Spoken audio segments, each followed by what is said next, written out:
Morning. Oh, it's so wonderful to join you today and to see all the women in this room and feel all this energy. I just know that we're going to get a lot of work done today. I'm not going to give a big speech, so maybe the panelists could actually start coming on because, as everyone keeps saying, we have a lot of work to do, and so we will get right to it. I will just let you know, it was so inspiring hearing Carol talking about her daughter and saying, you know, she doesn't really react to politics or feel politics. All of a sudden, my 21-year-old stepdaughter called me from Reed College, where she's going to school, and after all these conversations around the dinner table where I would come home from work and spouting about this political situation or that, all of a sudden she said, you know, I really like political science. Tell me about Barney Frank. You know, I thought, where did that come from?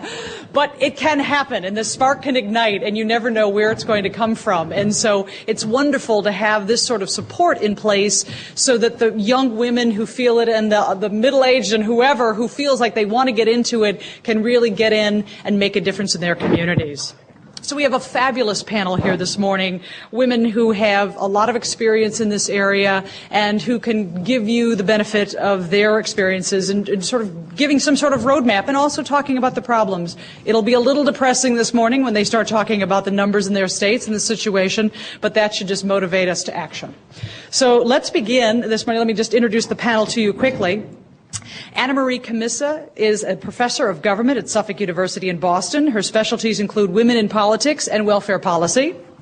DENISE NAPPIER is the state treasurer of Connecticut. She is very successful in this position. She is also the first African-American woman to be elected to statewide office there. We're a little out of order here.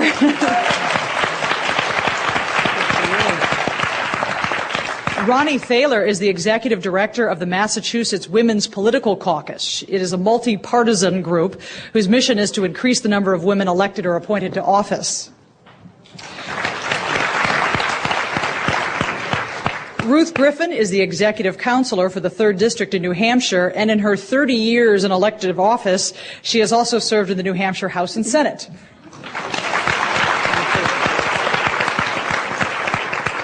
Karen GERAGHTY is a city councilor from Portland, Maine, and the former mayor. She's been especially active in the area of affordable housing.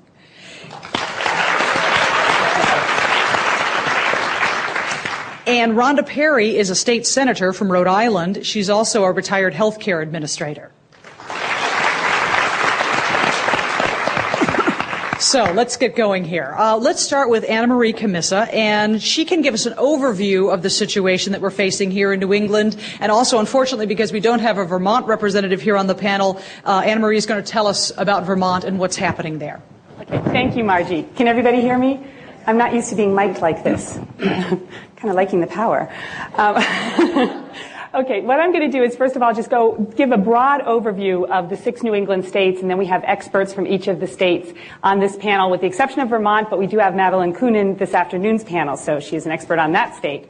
Let me just give you some statistics, and I'm going to do bad news, good news, because I sort of like to save the good news for last. And I think one of the things you'll see as we go through this day is that there's always bad news countered by good news, and there's always sort of a mixed bag when you're talking about New England women in politics. But first of all, let me start with the bad news. Only 2 New England states, and that's Maine and Connecticut, currently have women representing them in Congress at all. New Hampshire and Vermont have never sent a woman to Congress, and in Massachusetts, it's been 20 years since they sent a woman to Congress. None of the New England states currently has a woman governor, and many cities and towns throughout New England in all 6 states have no women serving at the municipal level on city councils or select boards. Now for some good news.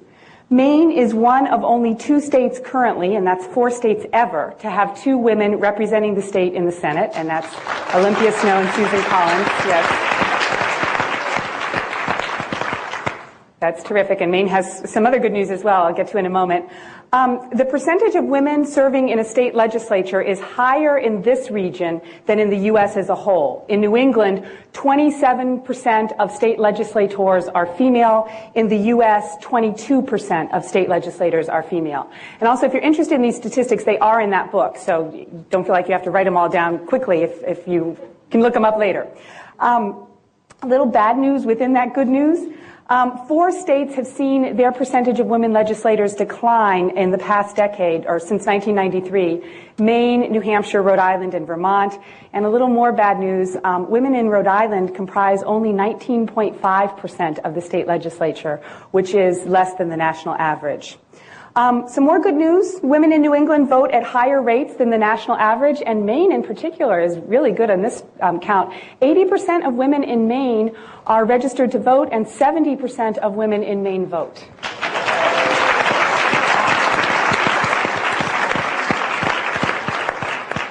And, perhaps there's a relationship to the fact that that many women vote, and Maine has 2 women senators. Now, I want to talk, those are some of the facts, and I want to talk a little bit about some broad sort of theories and kind of put it into a little bit of context. One thing that political science offers to the study of women in politics is the concept of political culture. And political science says that the political culture of a state has an impact on how newcomers can enter politics in that state. And in this case, we're interested in women as newcomers. And if you look at New England as a region, part of our political culture, it's twofold. Again, it's always a mixed bag. New England is both traditional and progressive. And you think of New England, the sort of bastion of East Coast conservatism, and you get the idea of traditional politics, women not necessarily being welcome to the politics. But you also think of New England as progressive. Women were very much involved in the anti-slavery movement in New England, very much involved in the suffrage movement in New England. So there's always this constant trend of the two. So leading traditionalism sort of leads us to think that women won't be that involved in politics, but the progressive nature of New England leads us to believe that women will be, and we can kind of see this sort of counterbalance. Another important thing to note is that political scientists have looked at the professionalism of a state legislature, and basically there's 2 main types of legislatures. A professional legislature is one in which the job is considered a professional, full-time paid job with staff. A citizen legislature, on the other hand, encourages citizens to run for office. So it encourages basically anyone who wants to run and be part of that legislature. Obviously, in a citizen legislature, it's easier for newcomers to get in, so it would be easier for women to enter citizen legislatures. On the other hand, a professional legislature is a more powerful, more prestigious institution. Anyway, what you can see in New England is we have a strong tradition, because of our tradition of direct democracy, a strong tradition of citizen legislatures, and so that may be part of the explanation for why we're better than national average there.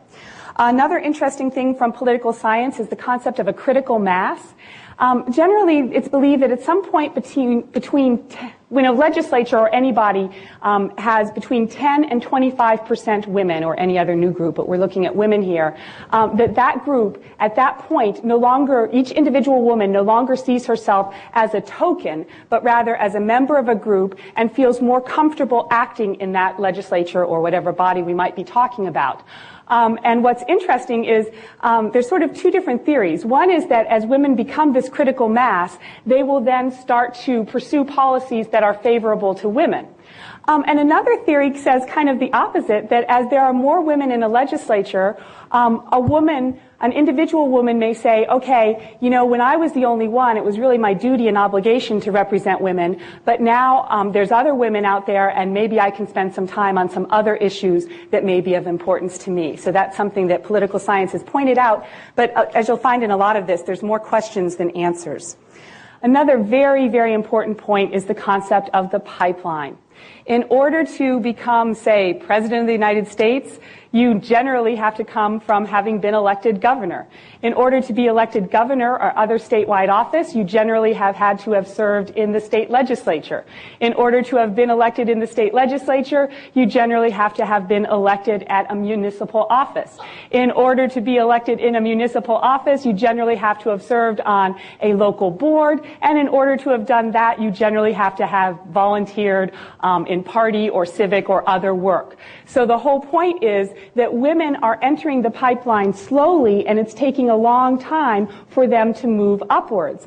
The other point is the fact that New England is very low in terms of women in municipal offices means that there are not women in the pipeline to be president, for example, or any of the other offices along the way. So that's a very important concept that we need to look at. Now I'm going to sort of switch gears here, and I want to preface this by saying I'm not an expert on Vermont, but because there's no one from Vermont on the panel, I'm going to give just a brief overview of politics in Vermont. And again, you're going to see sort of this, always a dichotomy here.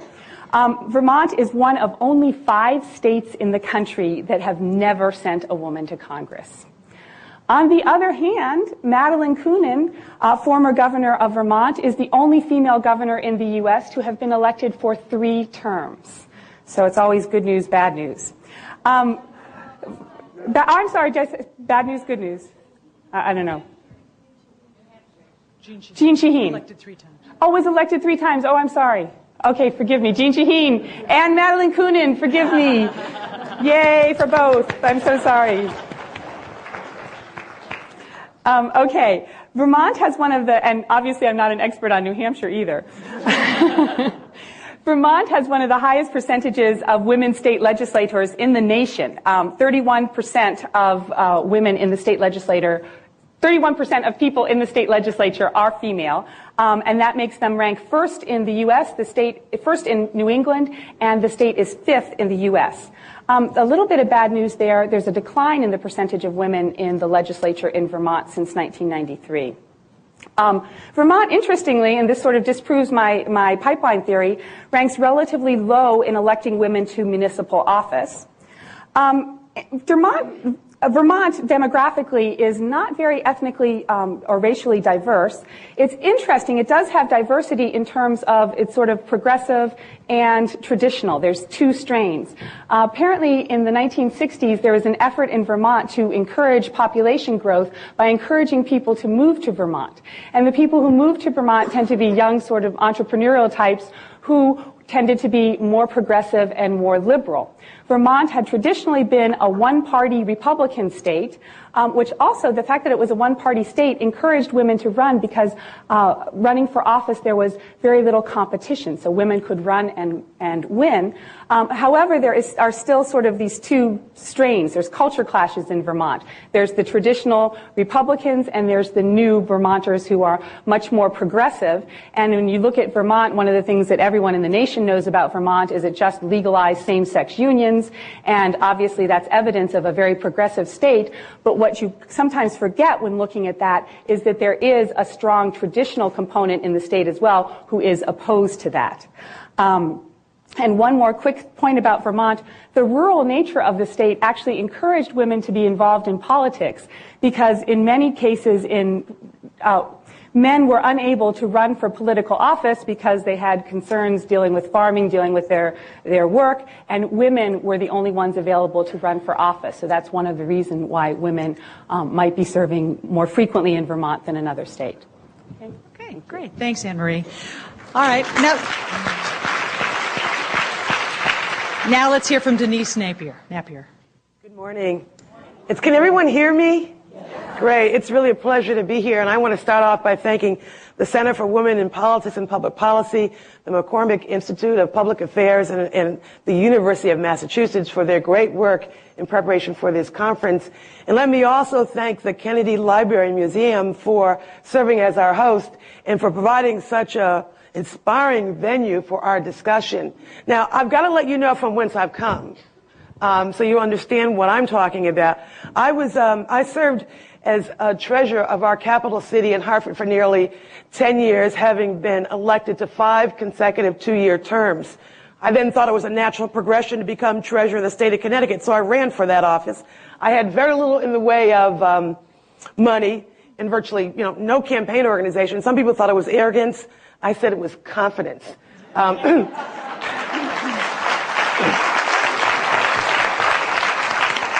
there were people that felt, I don't know, because of my gender and or my race, that I knew virtually nothing about finance.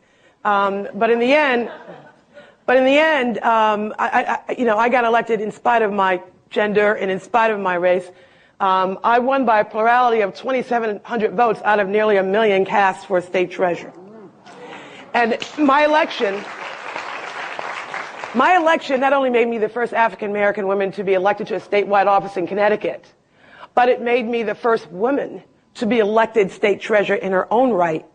It also made me the first African-American woman to be elected state treasurer in the United States. So I said, we can do it.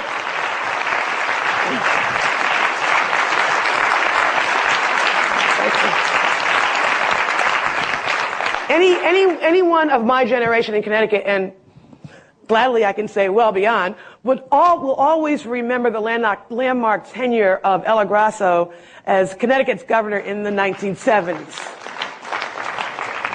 Her incredible career, which included her distinguished service as the longest-serving Secretary of State and as a member of the Connecticut congressional delegation, was capped by her election to 2 terms as our chief executive. Now, Ella set the bar high. She set a high tone. She created some give in the glass ceiling of Connecticut politics. In fact, for a while, 3 of the 6 congressmen were women in our state, and we rank, our women rank in the legislature among the highest of all the states. We've had 2 women serve as lieutenant governors, and today, 4 of the 6 constitutional officers are women.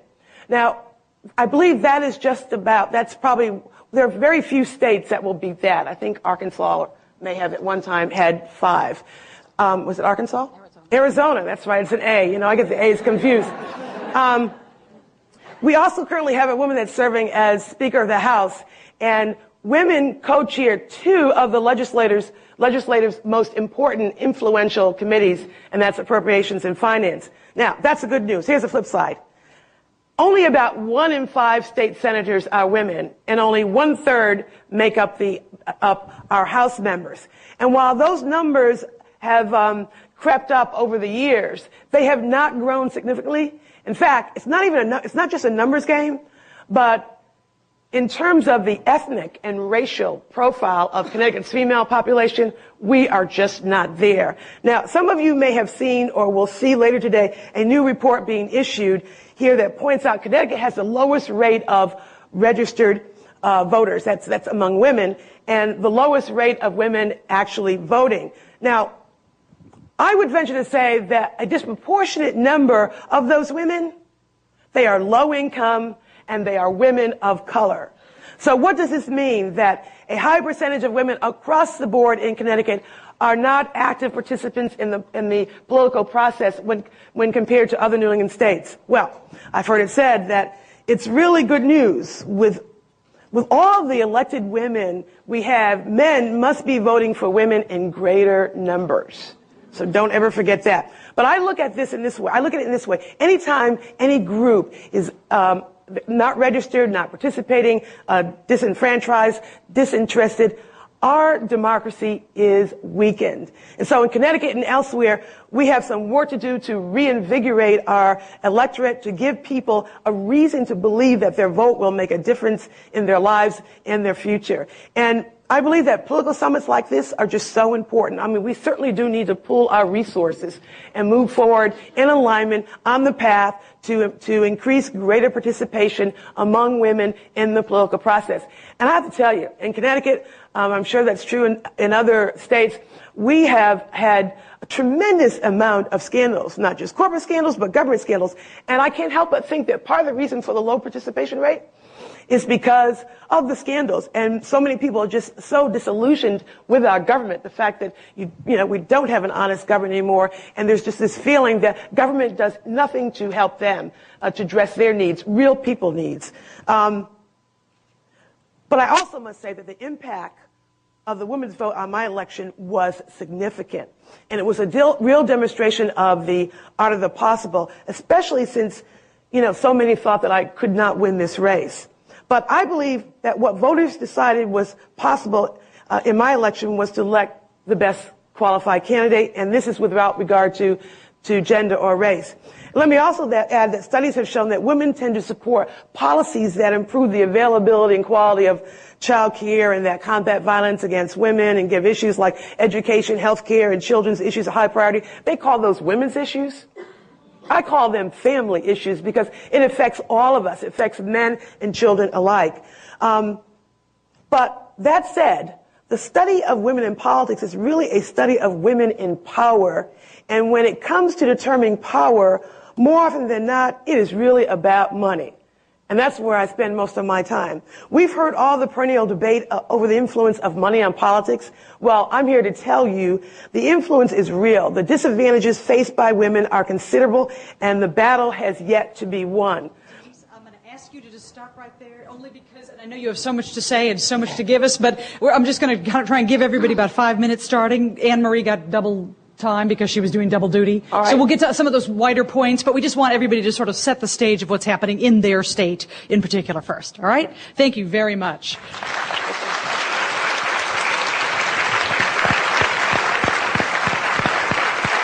You're on a roll. I hate to stop it, but let's go to RONI Thaler, who's going to tell us what's happening in Massachusetts. On behalf of the Mass Women's, can you guys hear me? I'm not here. On behalf of the Mass Women's Political Caucus, I want to thank the Center for Women in Politics and Public Policy for hosting the summit. It is a wonderful opportunity for women across New England to share information, ideas, thoughts, and strategies. Massachusetts is a unique state in that we are perceived as being liberal and progressive because it has so many Democrats. But in some areas, it is a very provincial and parochial state, particularly towards women. For instance, it was illegal for doctors to prescribe birth control to married women until 1966. And it was illegal for doctors to prescribe birth control to unmarried women until 1972. We were the last state in the entire country to allow for this. We have all heard the statistics. No women are ever elected to the United States Senate from Massachusetts. Only 3 women to Congress, none in 20 years. Our numbers in the state legislature are slowly creeping up, though, which is good news, at 26%. In the last legislative election in 2002, there was really some great news. Of the 7 women who ran for open seats in the general election, 6 of them were victorious. And even what's better news is it used to be for women in Massachusetts politics, women would go right through the pipeline. Anne-Marie was right. They would start in local office and they would move up. But what's beginning to happen now, and they tended to be women who had empty nests or were older. What's beginning to happen now is we're seeing younger women run for office, for rep and for Senate, which is great because they need years to move up this pipeline to be president or senator. And this will give us more opportunity for candidates to do so. I know that the Center for Women in Politics and Public Policy has done an excellent job of monitoring the number of women in municipal office, and it has showed in Massachusetts that we have not had an increase. I have my own theory on this. I served as a selectman in my community for 6 years. During these years, I made $400 per year. That is not unusual, but rather typical of municipal officials. Massachusetts is an expensive place to live, and many women who might have served as municipal officials in the past have entered the workforce. Therefore, as women juggle the responsibilities of children and jobs, there is less time left for volunteer service in elected municipal office. The tough time that PTAs and other traditionally women organizations have in attracting volunteers is indicative of this also. Women in Massachusetts tend to cross party lines and work together. I believe that this has occurred because the Massachusetts Republican Party tends to be more liberal than the National Party. 2 years ago, the Caucus of Women Legislators, which consists of all the women in the House and Senate, was instrumental in the passage of the Contraceptives Coverage Bill, which stated that contraceptives should be covered by insurance policies that cover drugs. Prior to the passage of this legislation, Viagra was more frequently covered by insurance policies than contraceptives. Massachusetts was, again, not the last state in New England to pass this. Also, the success of the organization that I serve as executive director is indicative of this. We're a multi-partisan group. We offer an annual campaign skills training, which you'll be receiving information at lunch about. You're all invited on January 10th. And we see women who are Republicans, Democrats, and from all parties actually, come together as we train them. They come with their staffs to successfully run for office. We host networking events, speakers bureaus, and workshops, which are attended by women of all parties.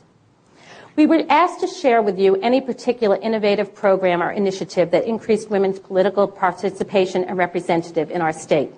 During the summer of 2002, the Mass Women's Political Caucus and the Alliance of Women's and Business Professional Organizations formed the Massachusetts Government Appointment Project, MASCAP, in anticipation of the election of a new governor. Both candidates, Shannon O'Brien and Mitt Romney from the Democratic and Republican Party, agreed to work with MASCAP and agreed to make their best effort, if elected, to increase the number of women in high-level appointed positions to 50%. We had done some research that showed that actually only 30% of the top 125 positions were held by women. As we know, Governor Romney won the election. He appointed Carrie Healy, the lieutenant governor, as our liaison. And she worked with MASCAP, with our task force chairs and our steering committee, as we reviewed with her resumes of high-level women who were interested in serving government. We had worked with 25 co-sponsoring organizations of the business, political, nonprofit, and academic communities, and outreach to their membership as well as to over 500 women's organizations across the state. I'm very happy to report that 6 out of the 13 top positions in Massachusetts government are filled by women.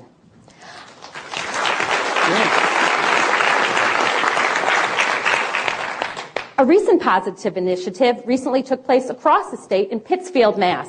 Apparently, things had gotten out of hand at the town's weekly city council meetings, with all 11 male members routinely screaming at one another and Mayor Sarah Hathaway.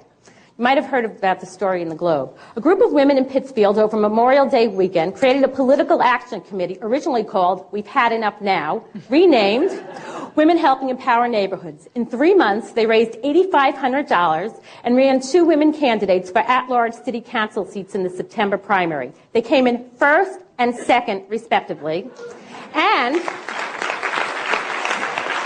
ran a district candidate who knocked off a long-term counselor. We're looking forward to the results of the November election. In order for us to increase the number of women in office, we need to see women run. If they don't run, they can't win. The MWPC just collected 30 years of data which measured the success of women who run for open seats in the state legislature. The analysis of the data will be released at our annual meeting on January 2nd. We're hopeful it will show that when women run, they win, therefore encouraging more women to run. The weak link for women in Massachusetts politics has been our inability to elect women to represent us in D.C. There have been some great efforts made, particularly by Barbara Hilt and Cheryl Jakes. However, open seats are few and far between, and it has been proven difficult to beat an incumbent. We need to examine the existing congressional districts and determine what women would be interested in running should openings occur. We need to be vigilant, honest, and strategic upon evaluating their chances and viability. We need to work with these women to try and increase their networks and visibility. We need to support these women with our time, our money especially, and resources when the time comes for them to run. Women voters need to be educated that it is in their best interest to elect more women, not just because they share the same gender, but because women legislators will spend more time on issues that are important to women. Okay. After the 2002 election, I was very concerned. The UMass poll provided information that showed that younger women tended to vote for a male candidate in that race, and older women, by a 2-to-1 margin, supported the women candidate. And we need to find out what younger women are thinking. I spoke about the bipartisan support of the contraceptives coverage bill. That was just one example. Virtually every bill related to women's health care has been sponsored by women legislators. Women legislators spend more time working on issues important to women, including affordable and accessible daycare, domestic violence, family and medical leave, and issues impacting children. Only when women realize that it is in their self-interest to elect women will we truly see the number of women elected to office at all levels dramatically increase. Thank you. Okay, Ronnie. All right, let's move down to Ruth Griffin, who's here from New Hampshire and has held elective office, and tell us what's happening there in New Hampshire. Thank you. And I wish to thank the opportunity to be here this morning on this panel to bring you the state of New Hampshire. We are unique, you know. In New Hampshire, we have a governor's council or an executive council, and that's the position that I have been elected to. And just briefly, let me tell you why we have an executive council. In the 1600s, when we had a royal governor who was appointed by the King of England, the colonists decided that they needed a voice in government, and so they started what is now called the Governor's Council or the Executive Council. That was back in the 1600s. And here we are in 2003, and we still have that Executive Council. But what does the Executive Council really do? Basically the same that those councilors did back in the 1600s. We advise the governor. We vote on all expenditures in the state of New Hampshire. We vote on accepting any and all monies from the federal government or even from citizens who might want to put $5 into a fund for the women's prison. This is done with the vote of the governor and council. We also take the advice of the governor, decide who the commissioners will be, the executive directors, who will be in charge of laying out the roads in the state of New Hampshire, who can get a pardon. And I only have 5 minutes. I can't tell you everything else we do. But the important thing is that the Executive Council has a veto over the actions of the governor. And in many instances, and it has worked out with this new governor, we have been able to prevent certain nominations, certain contracts from coming forth, and it's really a rewarding position when you can stop a governor. I want you to know that John Sununu, who was one of the governors, never ever told any of the other governors in the United States of America about the Executive Council, because he was not of the nature to ever let anyone know that anyone was stronger than he was. There are many unique things in New Hampshire. Right now, I feel that the state of New Hampshire, the state of New Hampshire, in women's issues, we are in remission. And we're in remission because we no longer have a woman governor. We no longer have a woman president of the Senate. We no longer have a woman Speaker of the House. We no longer have women in positions of commissions due to the nominations of our new governor. We have one woman who is the Commissioner of Transportation who has a wonderful, strong backbone. And the councilors are very, very proud of Commissioner Murray because she's able to present not only to the council but to the governor and to the legislature the issues that she feels are necessary for our government and our governor to head in the right direction. Just this last year in New Hampshire, a group of women put together what is called the Vesteroy Excellence in Public Service, and it's a series that is being held for the next year. There are 11 women in that series right now, and what they are doing is learning the ins and outs of the state of New Hampshire, government on a local, county, and state level, with hopes that the stimulation of these women will eventually bring forth candidates, women informed about government, to come forth and run for office.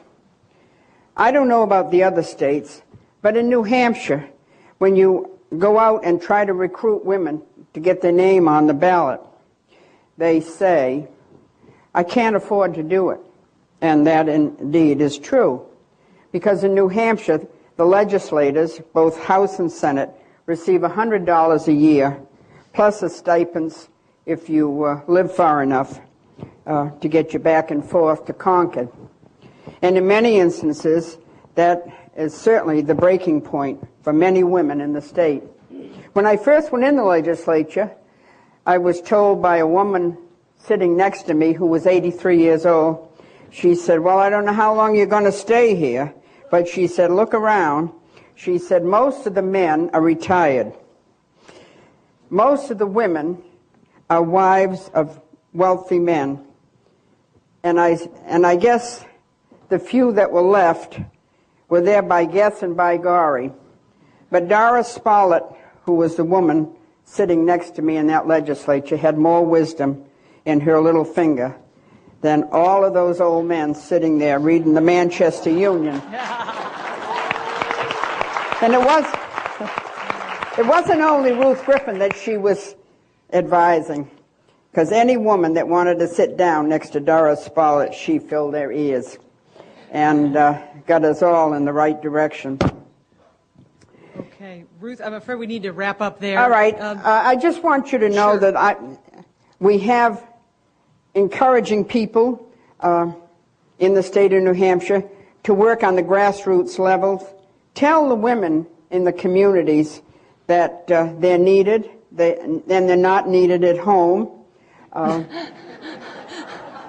And to get into the whole political process and do it as soon as possible. Thank you. We can talk certainly more about that. All right, let's hear from Karen Geraghty from Maine, City Councilor. Thank you very much. We were asked to come this morning and address 4 different issues or 4 different questions so that when you do the roundtables, you'll be able to focus a little bit in each state. But let me, and you have all the numbers from Maine in your book. Just right now, the one question, though, the kind of the overview of your state. Oh, the overview. Yeah, okay. So the other ones we'll get to in discussion. Oh, I gotcha. Okay. Oh, that's easy. The quick overview is that, as you have heard and know, Maine has 2 U.S. senators, both elected from the Republican Party. The Chief Justice of our Supreme Court is a woman. The President of the, and we have a lot of women in the judiciary. The President of the Senate is a woman. The Senate Majority Leader is a woman. We have had also a situation where the Speaker of the House and the House Majority Leader was a woman. Unfortunately, that did not happen at the same time. That would have been nice synergy for us. I think the greatest challenge is economic, largely economic. We have a citizen legislature. They make about $9,000 a year for 6 months of full-time work. So it's very difficult for women to serve in our state, and our numbers are dropping. I actually think that I'm going to reserve most of my time for responding to the specific issues about what's going on in Maine, and pass to the next person if that's okay. Okay, that's fine. All right. Okay, let's hear from Rhonda Perry, the state senator from Rhode Island. Hi, everyone. Today, my name is Rhoda Perry. Oh, God. That's sorry. Okay. One but letter. I did want to make that correction. And I wanted to give you a snapshot of what the political scene in Rhode Island is, other than the statistics that we have already heard in the front part of the presentation, which are pretty bleak. But I'd like to introduce you, number one, to our state bird. Our state bird is the Rhode Island red. And it comes in 2 genders, a peahen and a cock.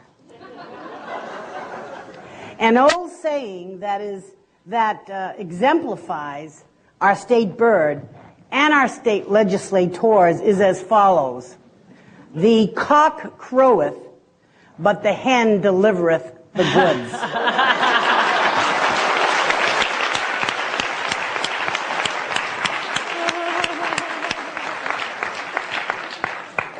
The remarks that follow, I'll try to scratch out much of it that has been said, but I'd like you to know that what follows has scant exaggeration, slight ribald, a modicum of sub rosa, much generalization relative to Rhode Island's General Assembly. We are a citizens' legislature as well. Part-timers, about 6 months out of the year, and we get around 11,000 plus health care. 67% of our state are Roman Catholics. That is the highest percentage of Roman Catholics in the nation. It also takes less than an hour to reach all borders of our state, northwest, south, east. The male prototype, political prototype, is as follows. Overwhelmingly Catholic, born in Rhode Island, having Irish and Italian antecedents, attending parochial high schools, attending higher education within the state, in particular Providence College, and attending law school at Suffolk.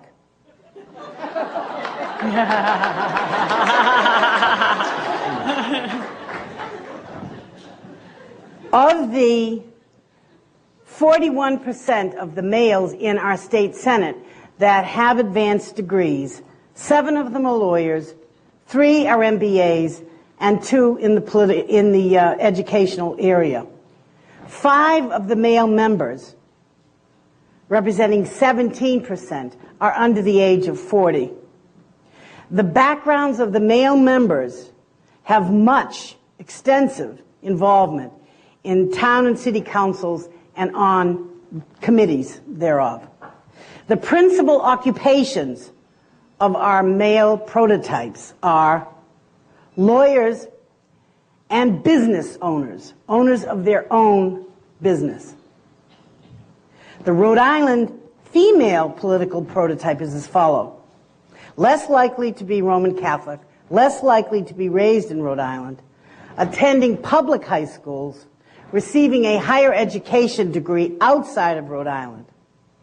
66 2/3 of the women who have higher than master's or higher degrees, only one of whom is a lawyer, 1 MBA, 1 MS, 1 planner, 1 speech therapist, and 1 educator.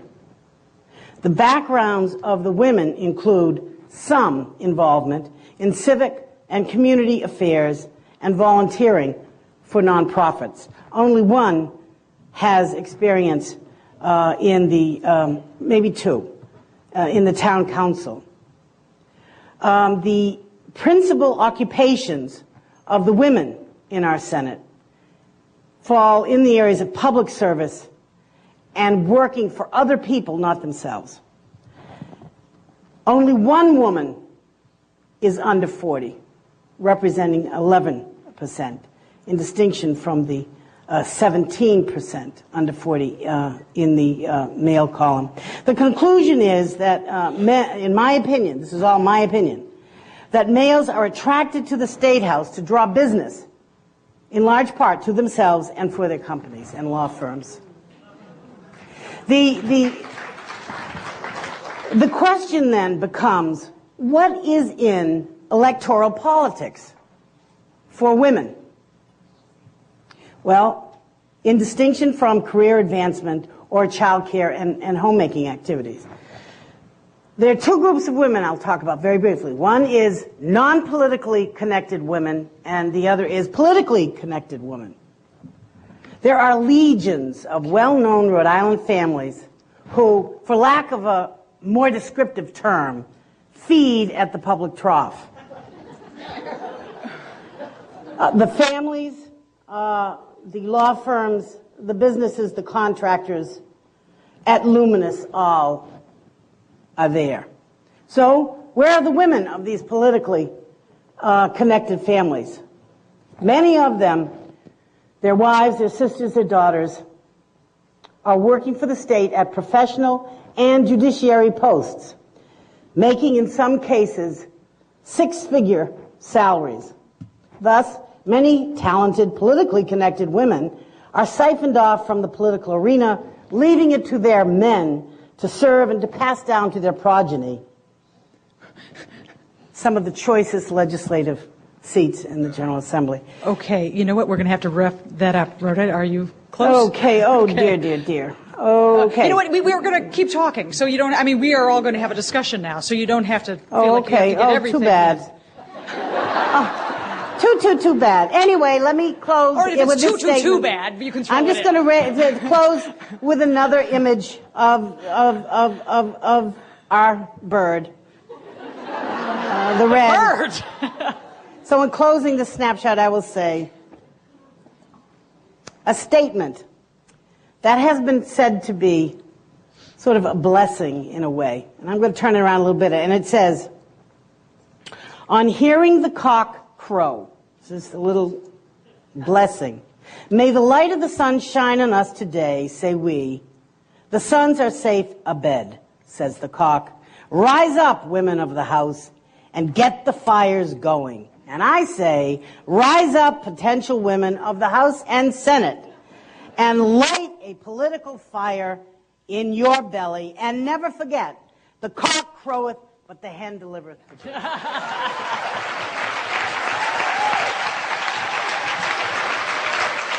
Wallow in this, we have to figure out some answers. And let me just throw out quickly 3 things that I wonder if might be the problems. The 3 M's, money, media, and mentors. Denise, what do you think? I think money is the root of all evil, but it's also the root of opportunity. But speaking of it as an evil, money has become the central focus of campaigns, not issues, not meeting voters, just plain money. And because of the dominance of fundraising in campaigns, our system of government has been thrown out of whack.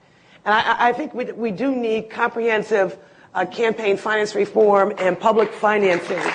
Short of that, and that's a whole nother part of this picture, what do women do to compete under the current circumstances? It's just very difficult. I mean, for first-time candidates, for women candidates, for minorities, it's very difficult to raise the money that's needed to run a credible campaign because you don't have access to the traditional sources of campaign contributions. And for whatever reason... Which are big business? Which is in part, but... The other issue is this, prospective contributors don't give to women as much as they give to male candidates. And why? I don't know. It may have something to do with our agenda. And maybe they don't think we don't need the money. Well, they don't trust that women are going to go all the way, and so they don't want to back that horse? Well, that in part, I think that's the case. That they don't think that we have the witherall to withstand competition, especially if our opponent is a male. In which case, I've always run against males. I don't think I would ever want to run against a woman. I think women are they're formidable candidates. You got to win. That's for sure. Karen, what do you think about that? In Maine, we have a slightly different situation because we do have public financing of elections all the way through the gubernatorial offices. So I think for women in Maine, I think it's a slightly different. I'm not saying that if you run for U.S. Senate that money is not an issue. Clearly it is, although in our last election for Senate we had 2 women, Susan Collins and Shelley Pingree, and Susan Collins was the incumbent and typically would attract more money to her campaign, and Shelley did an amazing job and raised more money than any woman had in Maine, over $4 or $5 million, so which for Maine is a lot of money.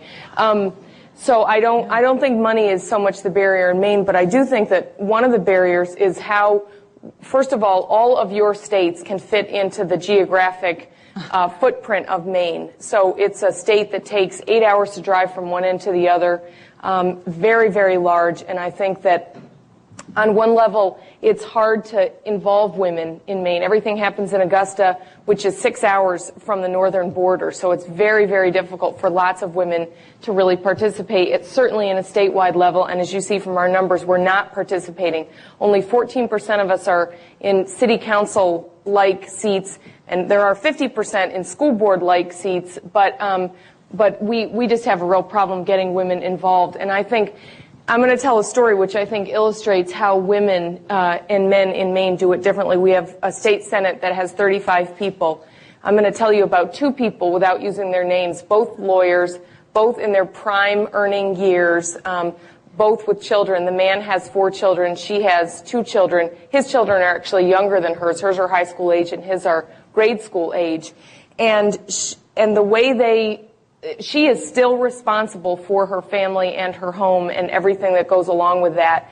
And he is not. He shows up an hour early for everything. He's well prepared. He's doing constituent emails all day, and when he's at work. And she is running around like trying to figure out who's picking up her kids and is she going to stay late and is her committee meeting. And so it's very, very different. And I think that one of the things we can do, certainly you already talked about mentoring. I think that's critically important, that we need to create systems where women can participate. And part of it, we don't have smoke-filled rooms anymore in Augusta or in our city councils, but they may as well be. There's a great premium on working all night long, and just doing these really ridiculous things that people with families or people that want to have the rhythm of their life, which many women do, can't participate in the same way that men because there isn't somebody there. Sounds like we there. need political daycare. Well, I think we need to change the culture. I guess that's what I'm saying, is that we have the power through our caucuses to change the culture, and we can do it in a bipartisan fashion. And I think that's one of the things we should focus on. Okay. Ronnie, in terms of barriers, I think you were going to talk about money. And we almost had clean elections in Massachusetts. It sort of got voted in and then never funded. So how does money work here? It's very difficult. We have an interesting system in our state, and the most anybody can give is $500. But what happens is some of the male candidates who perhaps work at some of the larger law firms will be able to rake in large amounts of money at one time. Whereas women, the average women candidates get more donations from women. The average donation from women is less. Therefore, they have to work harder to raise the same amount of money. What we've tried to promote in our organizations, and I know other places throughout the state, is to try to connect women candidates with women who, one, have resources, and two, have networks that can introduce women candidates to women with money. We've tried to establish networking events with women in the business and political communities, but it is difficult. Even a state Senate race can be over $100,000. The Boston City Council race, one of the women candidates has raised over $130,000. The races are very, very expensive, and people complain brutally that it's very difficult to run for anything higher generally than state rep if you're not fairly wealthy. Are there statewide programs like Emily's List? Does anybody have that? Well, we raise money from, but Emily's List, I believe, thus far has been a national program, but I think they plan possibly on coming to the different states. Mm-hmm. But that's only Democrats. I mean. Right. Rhoda, were you going to say something? Yeah. As far as Emily's List goes in our state, it has, over the number of years that I've been in office, made contributions to representatives and senators, also governors, and in fact, just recently before coming here, we had a special training session to encourage women to think about running, and they provided a whole training opportunity for us in our own state. I think they did it in other states in New England as well. Money, media, and mentors are very important. One of the problems that Rhode Island has is that women are in no key positions. And by that I mean there are no majority leaders or presidents or whips that tend to bring in the money. And none of them chairs of the types of committees that have lobbyists that give a lot of money, like corporations and finance. These are all men. There are several women who are interested in running for higher office. One of whom, my understanding is, does have personal money. And it's going to be far easier for that person, that woman, than it is for one of the other women that I know who, although she has a good position, does not have family background money. So how do women keep this from being the slam door then? If you find a woman who's actually willing to run, who doesn't have a family or has a family which she can work into this whole life, how do you keep that from being the end of the story? Anybody? Well, we're not going to get the money anytime soon.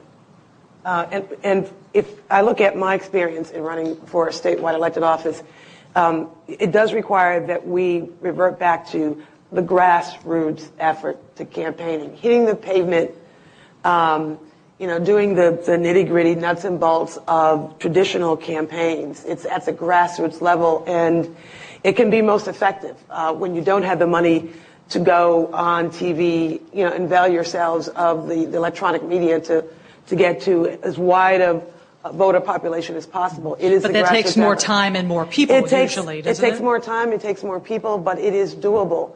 And I think that the general public has become somewhat cynical when they see all the money that's involved in launching these campaigns, and they're starting to look more towards the candidate that has the fewer resources and that's hitting the pavement and meeting voters and talking about issues. Yeah. Anne-Marie, you want to weigh in on that? I think a couple of things are important here. I think obviously money is very important. I don't know, I've heard tell, and maybe people can elaborate on this as well, that women have more difficulty asking for money, raising funds. Why is that? And I'm not... We're just nice girls and we think they don't ask for money? Or? That's kind of the stereotype. Ask on behalf of someone else? Yeah. I mean, like a charity cause, but not yourself? I think that's part of it. I think there's just a level of discomfort with just going out there and promoting yourself and asking people to give you money for yourself. And I think the other thing that we haven't really touched on too much is mentors. I mean, women need role models. They need other women out there so that they can say, okay, there's somebody doing what it is that I'd like to do, or even giving them the idea, hey, that is something I'd like to do. And the other thing is that we often hear tell that women need to be asked. That men are more likely to just say, okay, this is what I want to do and do it. And women feel like... Meaning running. They'll just put themselves out there. Yeah, asked to run. Yeah. Mm-hmm. And so, again, that's sort of a shyness, or just that there's just not that many women who have done it, and so...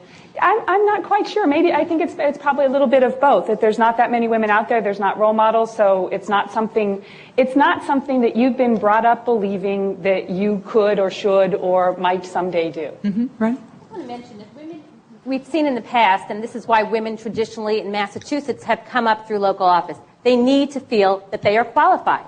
So we see young men. As opposed to the men. Right? 24, we've seen men, I won't mention people's names, but 24 years old, 25 years old, one of them didn't even have a college degree. They decided they were going to run for state senate or they were going to run for state rep. Then we approach women who are sitting in local office and we say to them, have you ever thought about, well, I don't know if I'm quite ready. I need to learn a little bit more. Women need to just take the plunge, so to speak, and jump in. And that's what, thankfully, we're beginning to see a little bit with our own state rep candidates. We're beginning to see women who are younger and perhaps don't have as much experience, but just go ahead and run. And a lot of times they're starting to win, which is great. Rhoda? One other activity that goes on in our General Assembly is, and it has to do with mentorship, and that is, you will note that when men leave office in the General Assembly, they have handpicked who is going to replace them. And they hold off on announcing their retirement until the absolute deadline, thereby cutting off other people's ability to sign on to run for office. Now, a lot of the good government groups and ethics groups and common cause groups and everything would not like us doing it. Mm-hmm. But it is a technique that has worked for the men. And I think we should look at using that as one of our activities as well. Let me ask you about what are the other M's, and then I'm going to probably open myself up for this, but media. Is it harder for women to get the attention of free media, the news media? And are you treated differently when you do get the attention? Karen? I think that's definitely true, and I'll just speak about it on a local level. But I have an election next Tuesday, a week from tomorrow, and I have been classified in so many ways in the media and very narrowly defined. And one of the things that they like to say is that this person running against me has a less confrontational style. And the funny thing is that he has built his career on impact litigation. He files lawsuits every year or every other year, and so it's very difficult for your whole agenda to be out there and to be judged in a fair way. I think that Barbara Lee sort of alluded to it. You know, you're pegged for women's issues, and so you can work on economic development for 6 years, and you can work on housing for 6 years, and healthcare for 6 years. And if you are a woman, they are going to talk about your record on healthcare, and they will not talk about economic development or other things. So I think it is very hard, but I think, again, especially in a place like Maine, it's about relationships. It's about every time there's something in the press, you know, you responding to it and saying, you might not know this about me, and doing it in a way that doesn't set them on edge. But I think it's a constant education process for women, making sure that we are defined as broadly as we actually are. Ruth, do you want to jump in on this? Well, I'd just like to say one thing about money and maybe even media. In New Hampshire, in the last session of the legislature, they could not agree on redistricting. And so as a result, redistricting went to the Supreme Court, and the Supreme Court redistricted all the senatorial and House seats. In many instances, the person running for the legislature, for the House seat, might have represented 2,600 people in her little district. With the redistricting, that same rep or the same candidate, has to get the message out to 22 to 23,000 people. So the Supreme Court has mandated that people running for the legislature are not going to spend the $200, the $2 to file, and then maybe $200 to leaflet their little district. They now are thrown into these large districts through the determination of the Supreme Court.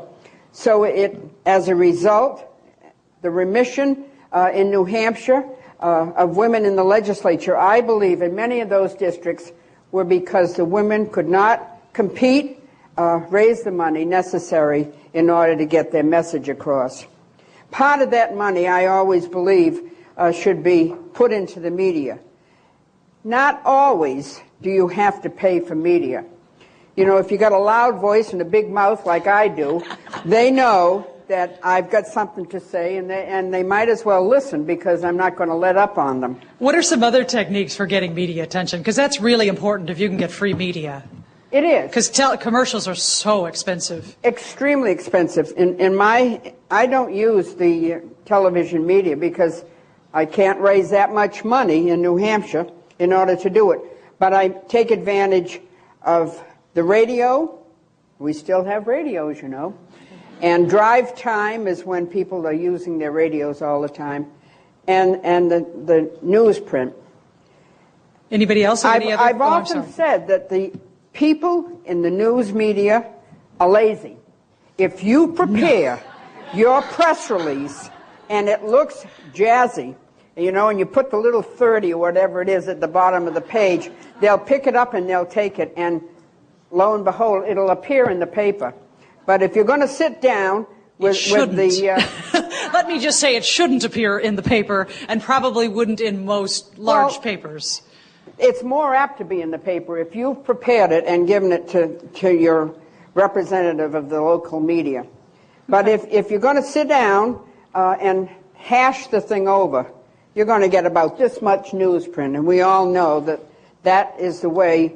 If you can't get it that way, you're going to have to pay for it. Okay. So, Ronnie? I was going to add that I know one statewide candidate who felt, and just kind of taking up on what you just said, she did great in the regional papers and the local papers, and part of her strategy was to get her media in that way. Another issue that it's become an issue in Massachusetts, I think, though we haven't really discussed it much, is talk radio. Talk radio.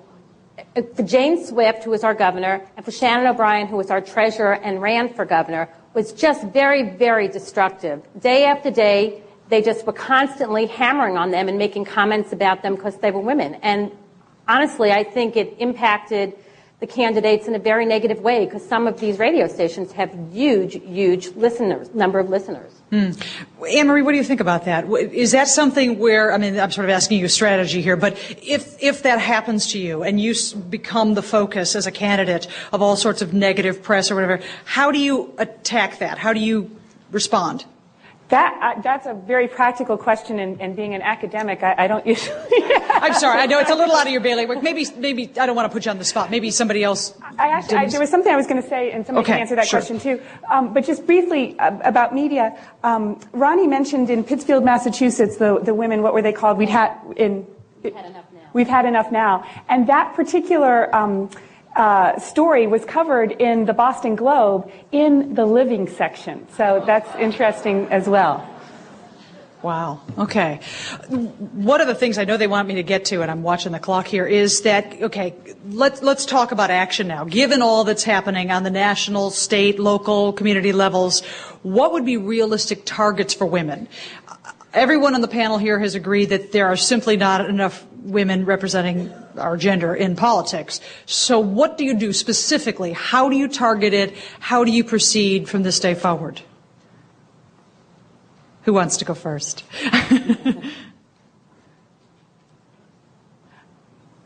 Karen. Well, I mean, I think the goal for all of us is to increase participation, and I think it's different in every state. But I think that one of the things we do have to do is build statewide organizations.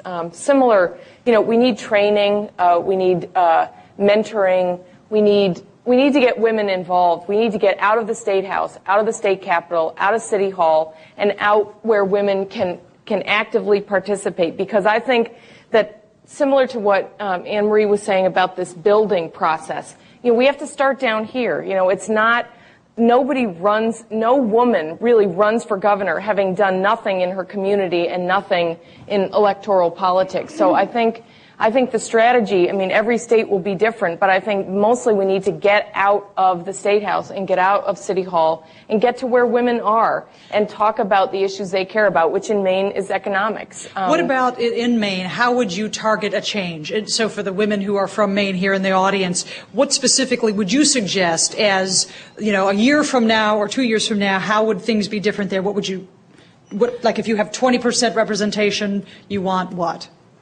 And I'm just making that number up. That may not be accurate. Yeah, and I actually think I know that that's the goal of today, but I actually think that's a backward way to look at it. I think we can set a goal, but I think what's most important is not the goal, but the strategies for how we get there and what we do to change.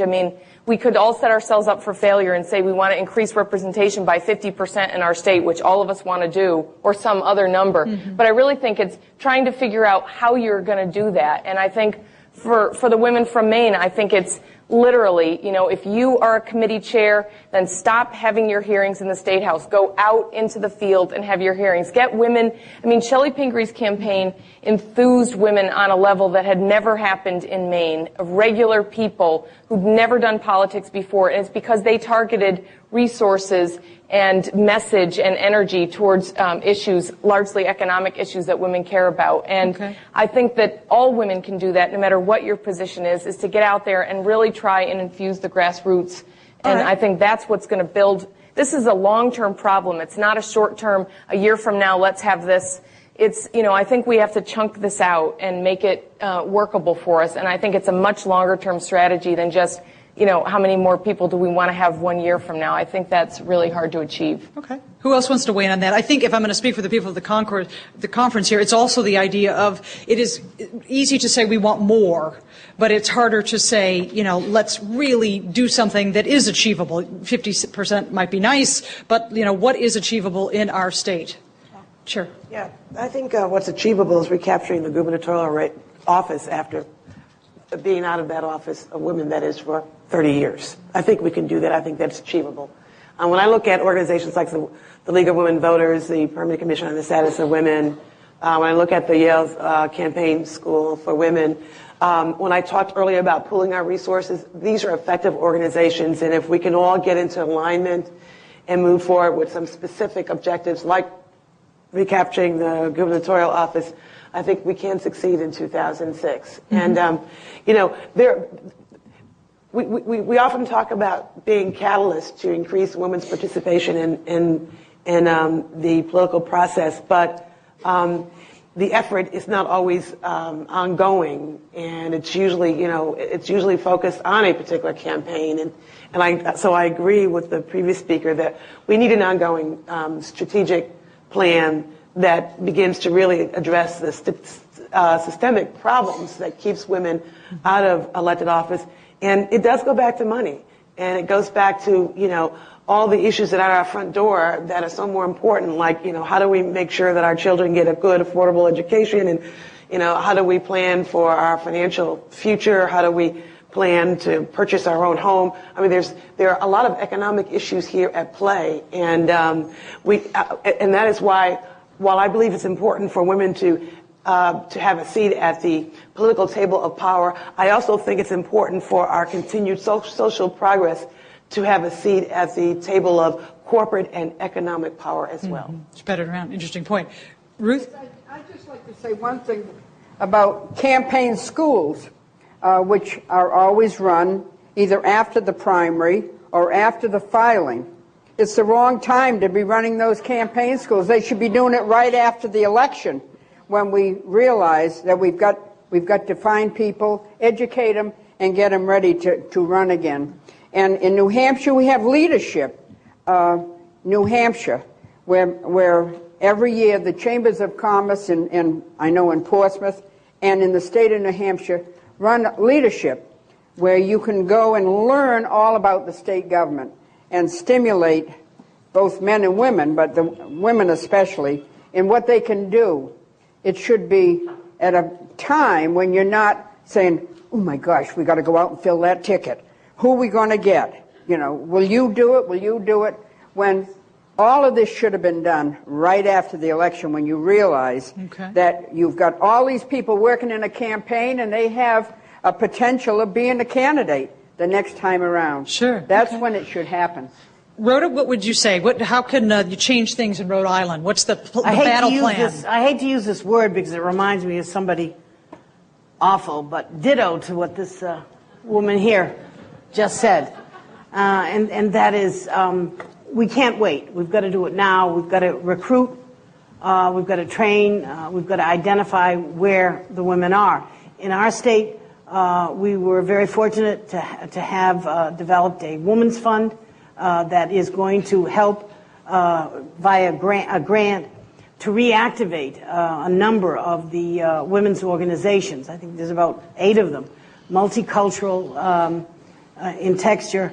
In addition to those 8 groups, I also recommend that we continue to work with 2 older groups that really have more older women in them, but they are still around and they are still working, and that is the League of Women Voters and the American University Women groups.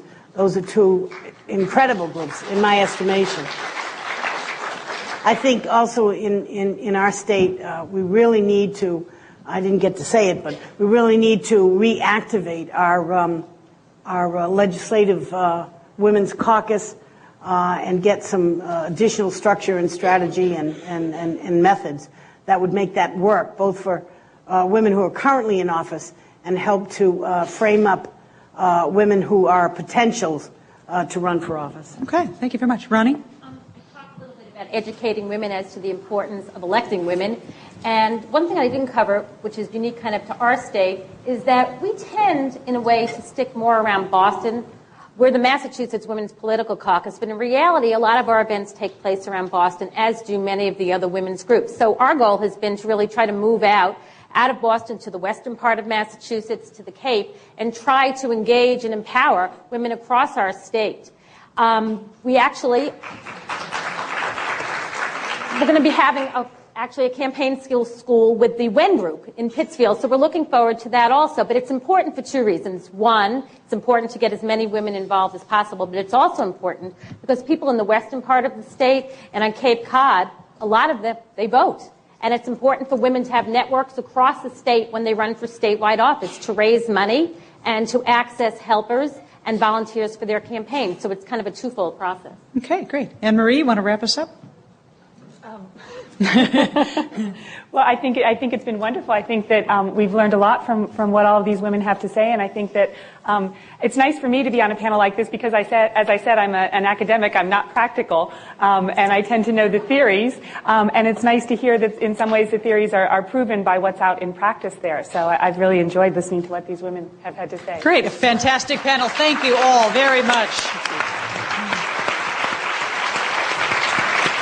Just to remind you their names: Anne-Marie CAMMISA, Denise Napier, Ruth Griffin, Ronnie Thaler, Karen Garrity, and Rhoda Perry. Thank you all so much for your participation this morning. Sure.